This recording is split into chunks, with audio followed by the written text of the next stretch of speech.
Hello everyone, welcome on your YouTube channel math by Aakash. कैसे हैं आप सभी। हम लोग बात कर रहे हैं करंट में पेपर हुआ था आपका जेल वार्डर का 10 जून से। जून में हुए थे, 10 जून से लेकर 30 जून तक पेपर चले थे ये।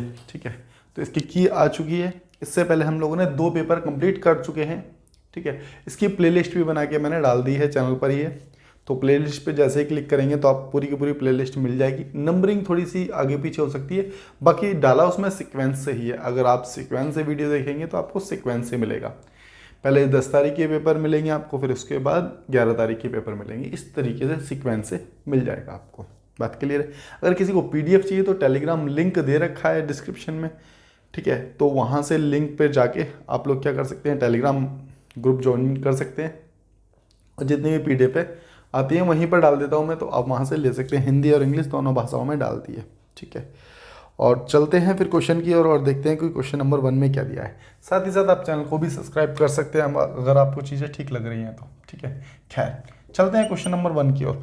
और क्वेश्चन नंबर 1 आपको, अगर आप लोग रेगुलर वीडियो देख रहे हैं तो आपको याद आ जाएगा कि शायद सेकेंड लास्ट वीडियो में ही ऐसा किया था। सेकेंड लास्ट या थर्ड लास्ट वीडियो में एक ऐसा क्वेश्चन हम लोगों ने किया था।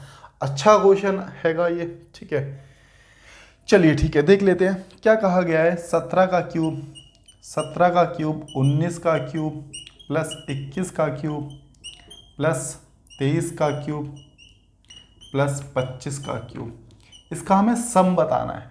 तो अगर हम ऐसे सम करने लग जाएंगे तो पहले तो हमें याद ही नहीं कि 17 का क्यूब कितना होता है, तो ऐसे तो संभव नहीं है। तो इसको कैसे करेंगे, मैंने आप लोगों को फॉर्मूला बताया था इसका। अगर इस प्रकार से आ जाए 1 3 5 विषम संख्या आ जाए और उसका आपसे क्या पूछे, सम पूछे, उसके क्यूब का सम पूछे। ठीक है, तो उस कंडीशन में आप क्या करेंगे, फॉर्मूला लगा देंगे n 2n का स्क्वायर माइनस 1। इससे आपका क्या निकल जाएगा, विषम संख्याओं के क्यूब का सम निकल जाएगा इस फॉर्मूले से। बात क्लियर है। n क्या है यहाँ पर, n है number of terms, n number of terms है ये। चलिए ठीक है, और जरा इस बात को देख लेते हैं। और देखो ये नंबर ऑफ टर्म्स तो है, लेकिन स्टार्टिंग से निकलेगा, ये बात भी याद रखना। 1 से निकलेगा, 1 3 5 इस तरीके से निकलेगा। तो 1 से लेके 25 तक कितनी विषम संख्याएं यहाँ पर लिख लें क्या, यहाँ पर लिख लेते हैं। चलो ठीक है, 1 3 5 7 9 11 13 15 17 19 और ये होगी आपकी 21 और ये हो गई 23 और ये होगी 25। मैं आपको दोनों तरीके से बताऊंगा। एक तो आप लिख के देख सकते हो, अगर नहीं लिखना चाहते तो डायरेक्ट भी पता चल जाएगा कि कितने नंबर हैं ये। बात क्लियर है। ठीक है, 1 2 3 4 5 6 7 8 9 10 11 12 13 नंबर है। बात क्लियर है। चलिए ठीक है, तो इसका मतलब सबसे पहले तो हमने यहाँ पर लिख लिया 13। ठीक है, 13 का स्क्वायर, सॉरी n का स्क्वायर आएगा यहाँ पर, n का स्क्वायर। तो यहाँ पर 13 का स्क्वायर हो गया, ब्रैकेट में 2n। अब देखो n का स्क्वायर 169, यहाँ पर भी कर लो और यहाँ पर भी कर लो। ठीक है ना, ये हो गया हमारे पास 169। ठीक है, और 169 माइनस 1 है, इसके साथ मल्टीप्लाई करेंगे तो ये हमारे पास कितना बन जाएगा, 9 दूनी 18 16 दूनी 32, 32 और 1 33, 33 हो जाएगा। 33 3 3 8, हमने कुछ नहीं किया, मल्टीप्लाई किया, -1 कर दें तो ये हो जाएगा हमारे पास कितना, 337 बचेगा। ठीक है ना, ये हो गया हमारे पास 337। अब 337 की मल्टीप्लाई करेंगे हम इसके साथ। बात क्लियर है। लेकिन हमने क्या किया है, यहाँ से 1 से लेके 25 तक के क्यूब का सम निकाला है। लेकिन हमसे पूछा क्या था, हमसे पूछा था 17 19 21 इसका पूछा था ना। तो इसका मतलब इतने नंबर जो दे रखे थे, इतने नंबर, इन नंबरों का हमें घटाना पड़ेगा। ठीक है ना, तो इसमें से माइनस कर देंगे हम कितना, यही सेम फॉर्मूला लगा के इसमें से माइनस कर देते हैं। 1 मिनट, यहाँ से इसको थोड़ा सा रफ कर लेते हैं।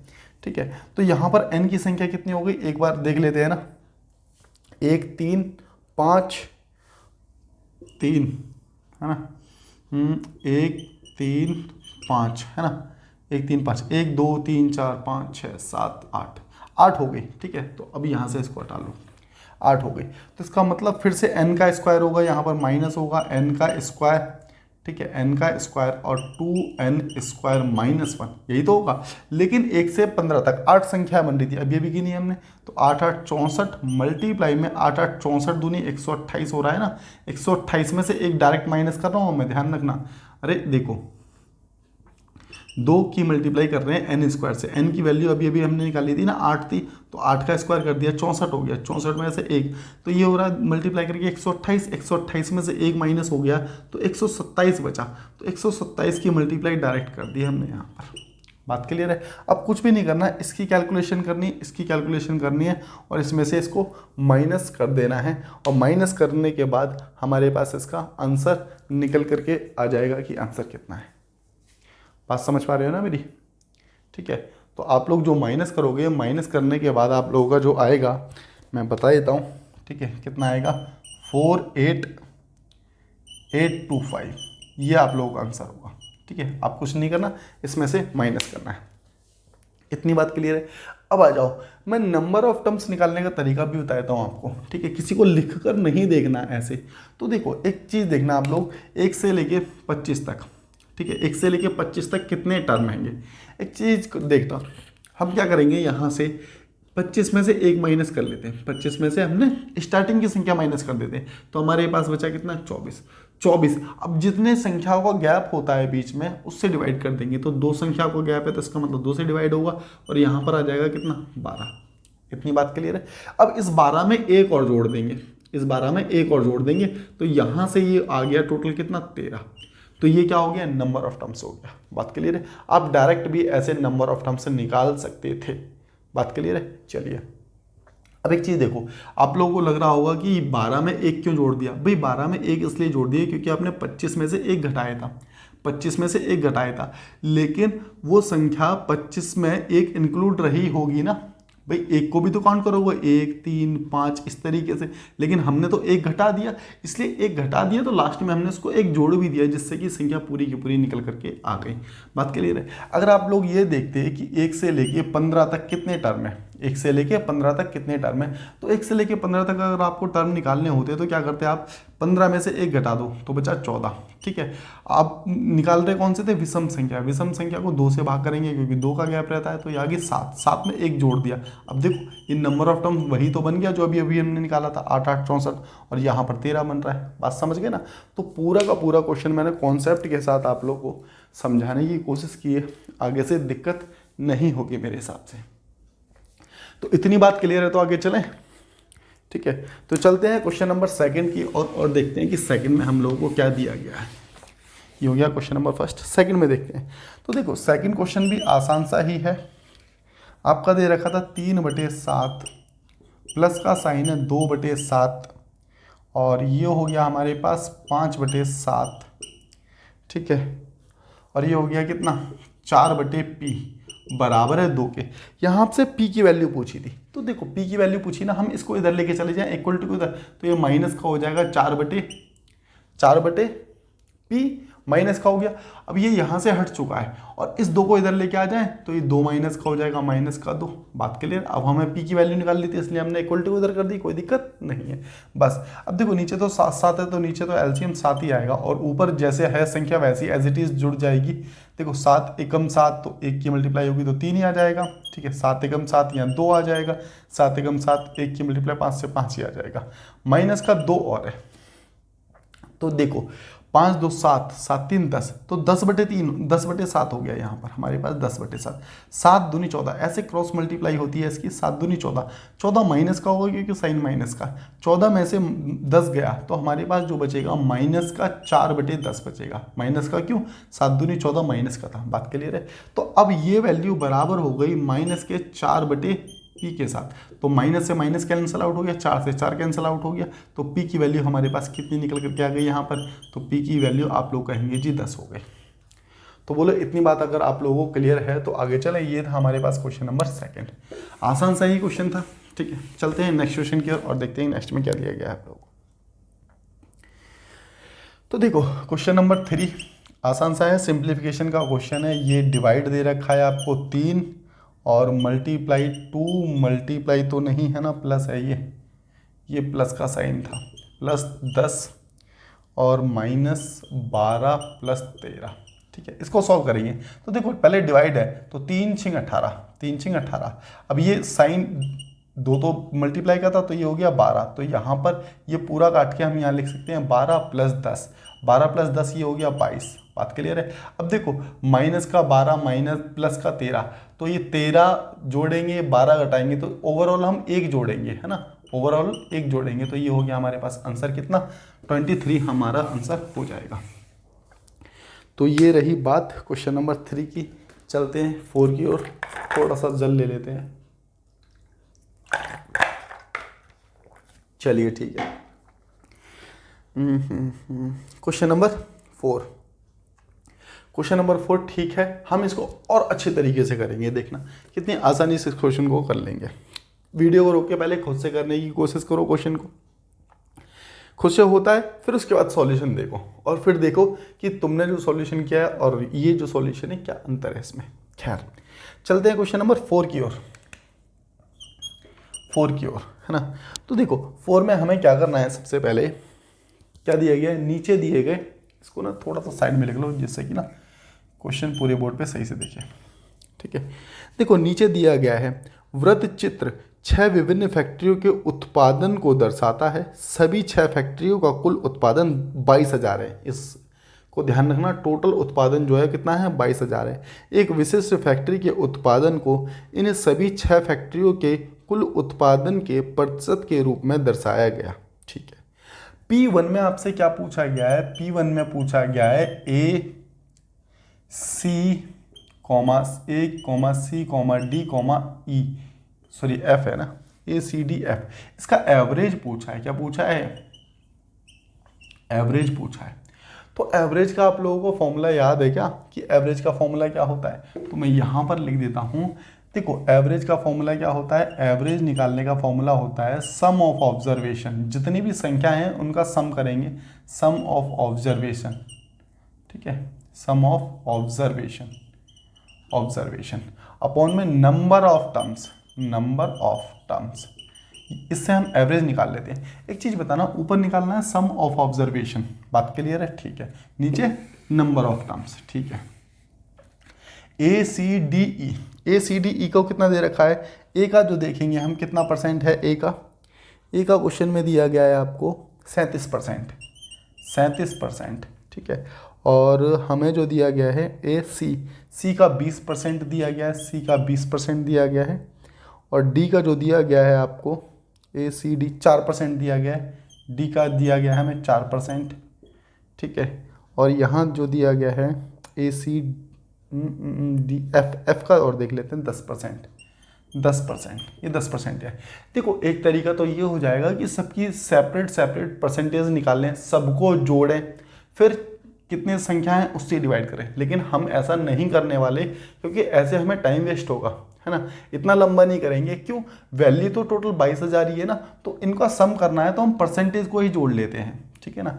तो ये हो गया 37, 37 20 कितना हो गया 57, 57 और 4 कितना हो गया 61 और 71, तो मतलब कि टोटल हमें 71% निकालना है, किसका, 22,000 का, 22,000 का 71%। तो कैसे निकालते हैं, 22,000 मल्टीप्लाई 71, परसेंटेज का साइन हटेगा तो नीचे 100 आ जाएगा, 2 0 से 2 0 काट देंगे और हम मल्टीप्लाई कर रहे हैं 220 की मल्टीप्लाई कर रहे हैं, 220 की मल्टीप्लाई कर रहे हैं 71 के साथ में, ये हो गया 0, ये हो गया 22, यहाँ हो गया 0, 7 दूनी 14 की 4, 7 दूनी 14, 14 और 1 15, ठीक है, 0 0 नहीं, यहाँ आएगा 2, ठीक है, यहाँ आएगा 2, यहाँ आएगा 6, यहाँ आएगा 15, तो 15 620 आ गया हमारे पास। तो एवरेज का सम कितना आ गया हमारे पास, सम हमने निकाला 15 620, अपॉन में क्या रखेंगे, नंबर ऑफ टर्म्स, जब भी तो एवरेज निकाल पाएंगे, ठीक है ना। तो नंबर ऑफ टर्म्स कितने थे हमारे पास, 4 थे, तो यहाँ से जो भी निकलेगा हमारे पास वो एवरेज निकलेगा, बात ध्यान रखना। तो देखो 4 चौक 16, हम इसे डिवाइड कर रहे हैं, 4 तिया 12 जाएगा, ठीक है, और जाएगा ये 4 नियम 36 जाएगा, दो संख्याएं एक साथ ले रहे हैं तो बीच में 0 आ जाएगा और 4 पंजे 20 जाएगा, ठीक है ना। तो ये आ गया हमारे पास, एवरेज निकाल लिया हमने, P1 की वैल्यू निकाल दी, ये P1 की वैल्यू जो पूछी गई थी, P1 की वैल्यू आई है हमारे पास 3905।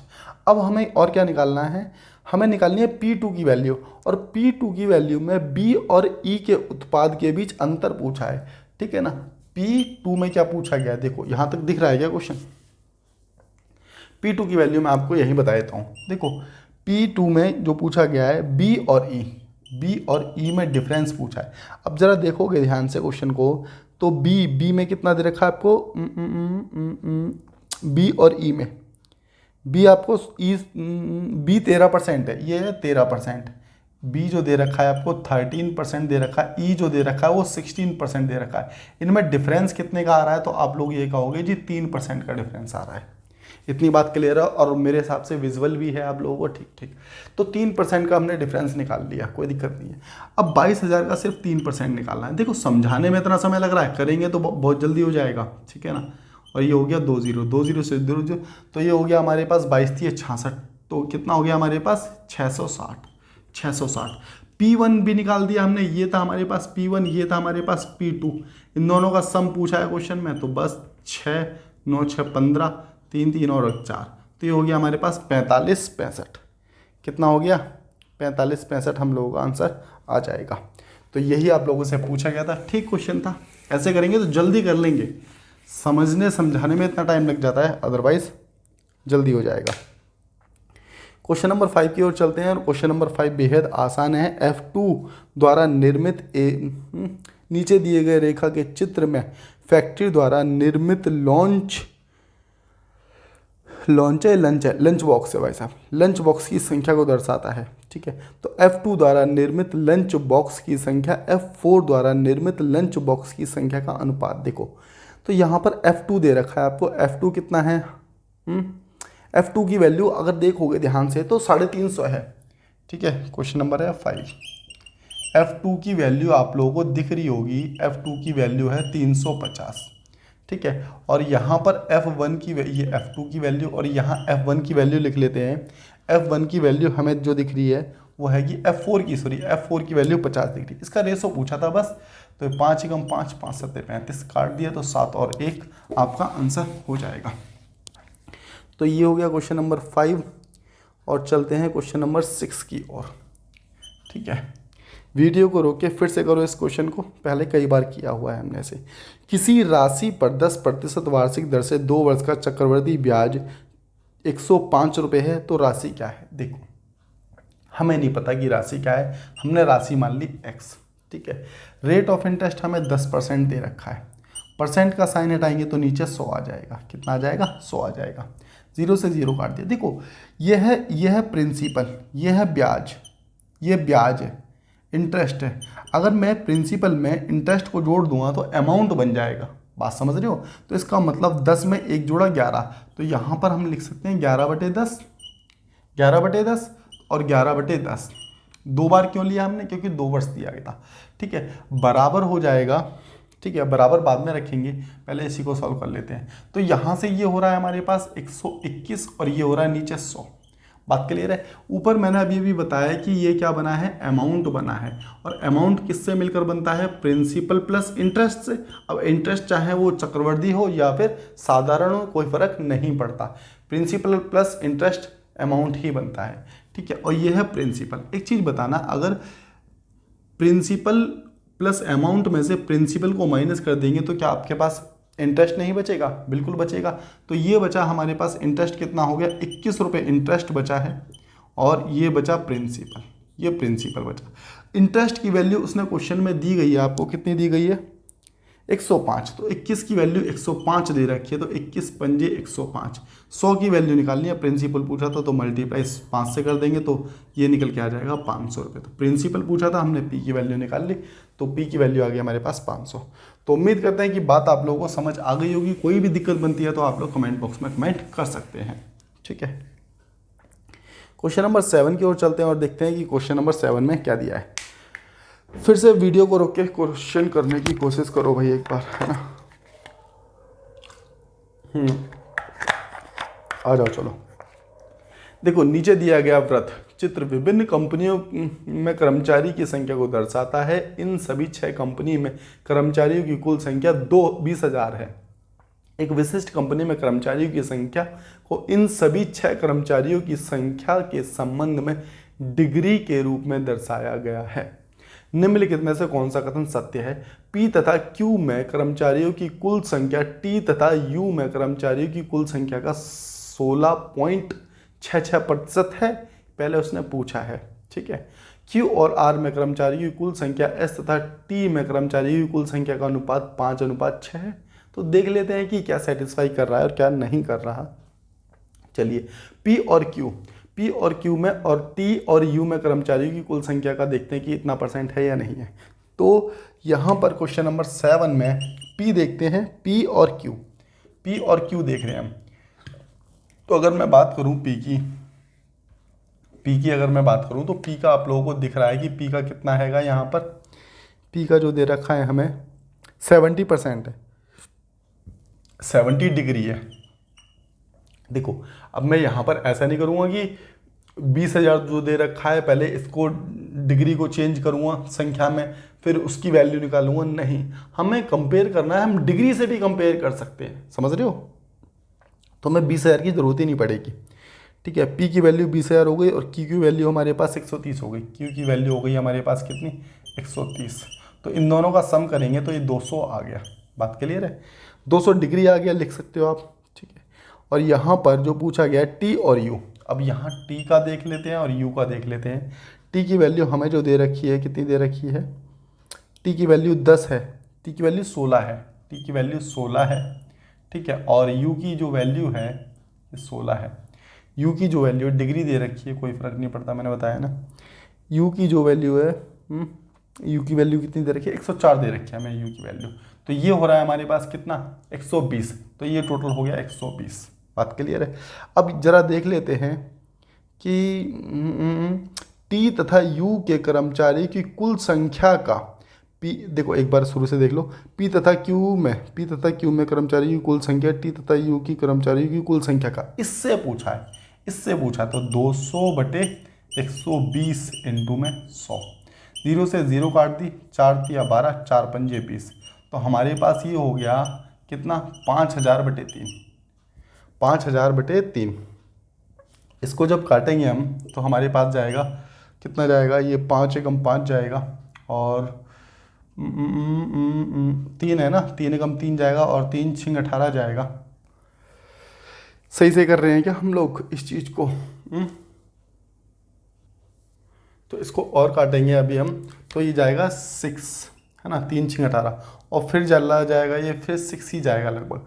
तो देखो यहाँ दशमलव तो आएगा नहीं वैसे अभी तक। 3 छिंग 18 2 गया, 3 छिंग 18 और 3 छिंग 18 है ना, 3 छिंग 18, 3 छिंग 18 और 3 छिंग 18। तो 166 पॉइंट समथिंग होगा, 166 पॉइंट समथिंग होगा। लेकिन उसने क्वेश्चन में दिया है, देखो कैसे कर रहा है क्वेश्चन में, वो 16.66 कह रहा है। तो 16.66 तो नहीं हो सकता आंसर, 166 पॉइंट समथिंग होगा।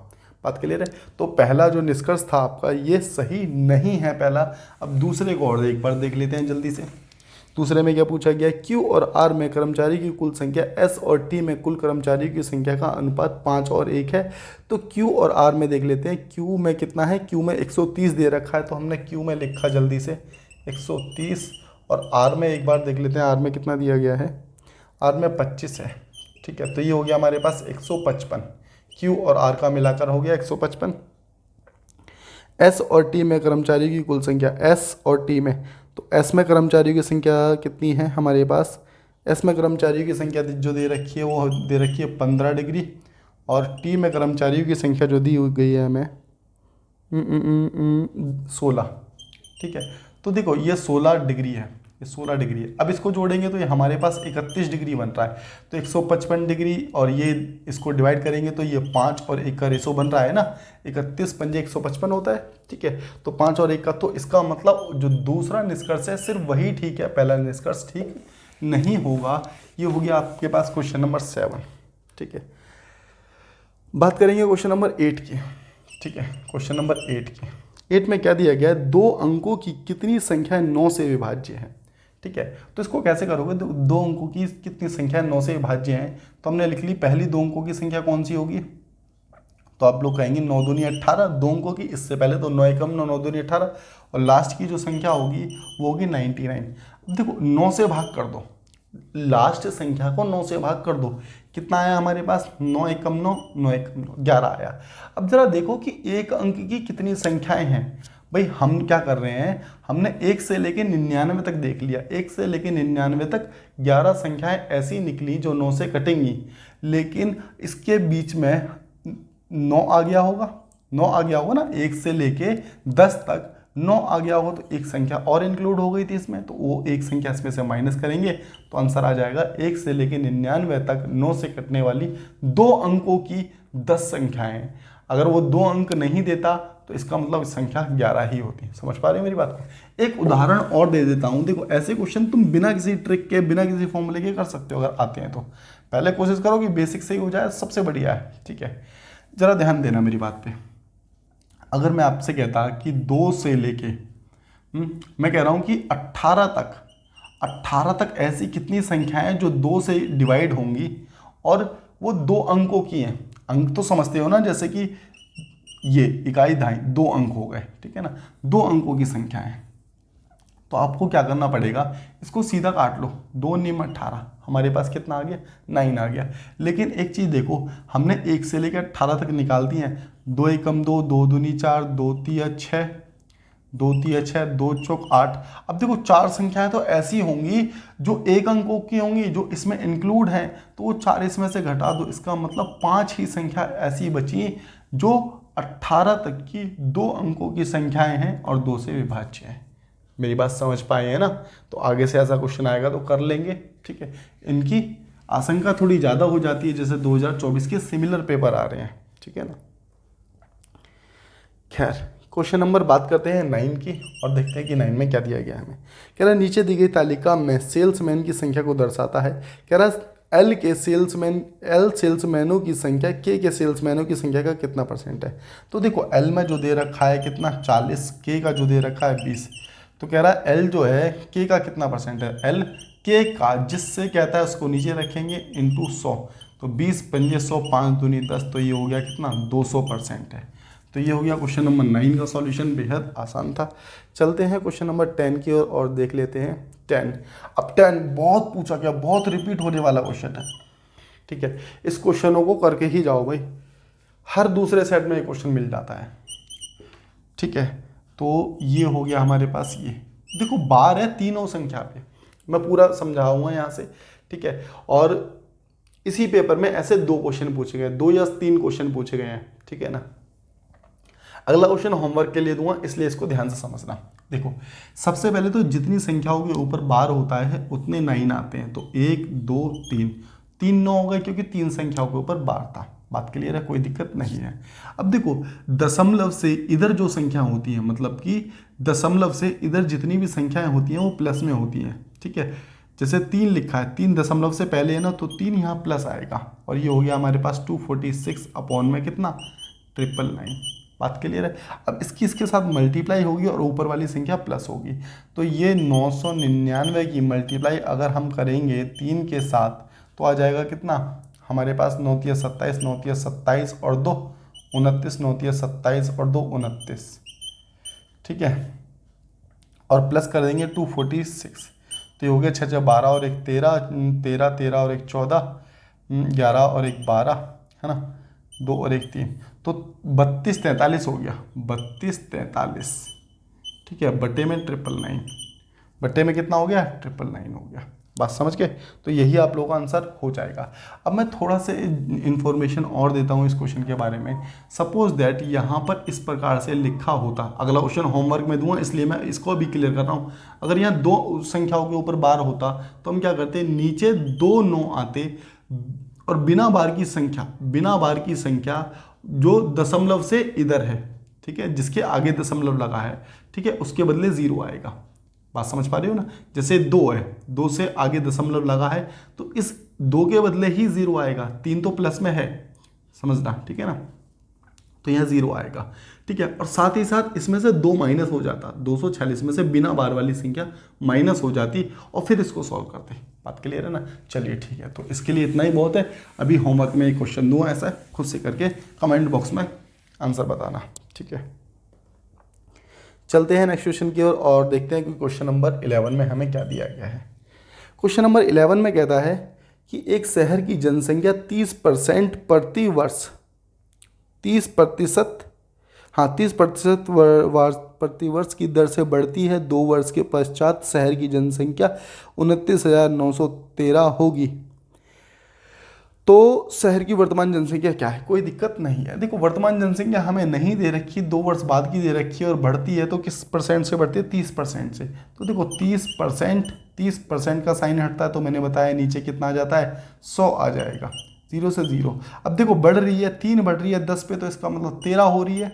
13/10, 13/10 2 बार रखेंगे क्योंकि 2 वर्ष के लिए। ऐसा करने के बाद जनसंख्या कितनी हो गई उसने वो बोला है, तो कितनी हो गई है? 29,913, 29,913 हो गई। बात क्लियर है? तो 13 दूनी 26, बचेगा कितना हमारे पास? 3, 13 तिया 39। 2 संख्या एक साथ ले रहे हैं इसलिए बीच में 0 आएगा। 13 एकम 13, 13 एकम 13 हो गया यहाँ पर, ठीक है। और बचा कितना हमारे पास? कुछ गलत कर दिया क्या?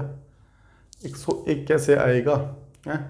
13 दूनी 26, 26, 3 बचा, 13 तिया 39, 13 तिया 39, 13 एकम 13। ठीक तो काटा है सब कुछ, फिर कैसे गड़बड़ हो रही है? 13 एकम 13, 13 निम्न 117 है ना? 13 सत्ते जाएगा ना? कुछ गड़बड़ कर रहे हैं क्या? ठीक तो है, 13 एकम 13 हो रहा है ना, और 13 सत्ते 91 और 13 सत्ते 91। तो ये आ गया, 2 0 है, उधर मल्टीप्लाई हो जाएगी, क्रॉस मल्टीप्लाई हो जाएगी, है ना? तो ये हमारे पास आंसर आ जाएगा, ये जनसंख्या हो जाएगी। तो ये रहा क्वेश्चन नंबर 11, ठीक है।